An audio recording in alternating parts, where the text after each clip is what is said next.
In 1961, researchers filmed a toddler methodically beating a large inflatable clown doll with a mallet. When we see footage like this today, we tend to draw a very simple conclusion. We assume it's just a warning that kids are like sponges, soaking up and repeating the violence they see on screen. But the actual history of this footage is far more severe. This specific, goofy-looking piece of plastic, the Bobo doll, broke the rules that psychologists had lived by for decades. The experiment conducted with this clown is the origin point for our modern understanding of how the human mind actually learns. To understand why a toy clown was so disruptive to the scientific establishment, you have to look at the 1950s. At the time, psychology was ruled by behaviorism, a theory claiming that learning only occurs through direct physical experience via rewards and punishments. Scientists viewed the brain as a mechanical system of inputs and outputs. You press a lever, you get a food pellet. You learn to press the lever again. Then there was a young psychologist named Albert Bandura. He was a psychological researcher who looked at this rigid system and believed it was incomplete. Bandura proposed a different idea. He argued that humans possess an active internal cognitive life and that we can learn highly complex behaviors simply by watching someone else without ever receiving a reward. But a cognitive process is invisible. To prove it existed, Bandura needed to design an experiment that would force the psychological establishment to watch it happen in real time. In 1961, Bandura gathered 72 young children from a Stanford University nursery. To ensure a level playing field, his team first evaluated the kids and matched them based on their everyday aggression levels. He divided these children into 3 tracks. One group watched an adult acting aggressively toward a doll.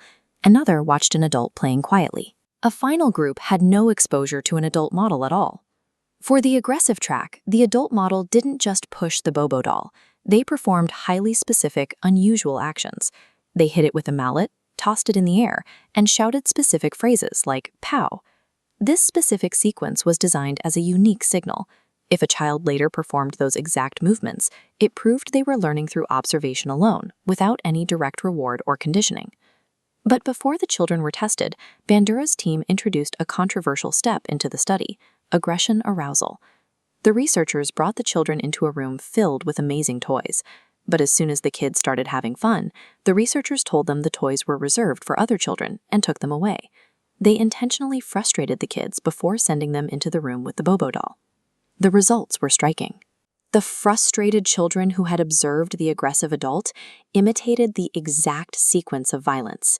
They used the mallet, they shouted "pow," and they even invented entirely new ways to hurt the doll. This 1961 table shows the divide. In imitative physical aggression, notice the massive spike, 25.8 for boys watching a male model versus near 0 control scores. Lower down, the non-imitative aggression row proves observing the model elevated their baseline for inventing new acts of violence. Bandura's data successfully challenged behaviorism by proving that learning happened without a reward. However, the deliberate emotional manipulation of those toddlers introduced a permanent complication to the study's legacy. Today, the Bobo doll experiment faces intense scientific skepticism. When modern psychologists look at the study's methodology, the flaws are glaring. First, there is the sample size. The researchers tested a small group of 72 children from a single university daycare. Worse, they conducted no follow-up to see if the aggressive behavior lasted past that single afternoon. Then there is the question of whether this applies to the real world.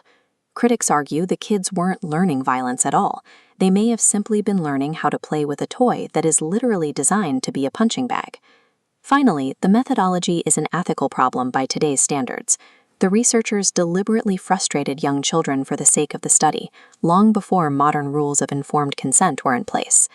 If this experiment was flawed, ethically dubious, and reliant on a frustrated sample, why hasn't it been discarded? Bandura's study survives because while his methodology wasn't perfect, his conclusion was closer to reality than the theories that came before him. The Bobo data helped launch the cognitive shift. This is the understanding that the human mind is an active processor that interprets and models its environment rather than just reacting to physical stimuli. This idea evolved into social learning theory. This is a framework explaining how we learn through observation, and it laid the groundwork for modern cognitive behavioral therapy, a form of psychological treatment that focuses on changing thought patterns to change behavior. This 1960s laboratory study provided the first scientific data for the ongoing debates regarding screen time, video games, and the impact of media on children. Despite its flaws, the Bobo doll experiment demonstrated that our behavior is being shaped simply by watching the people around us.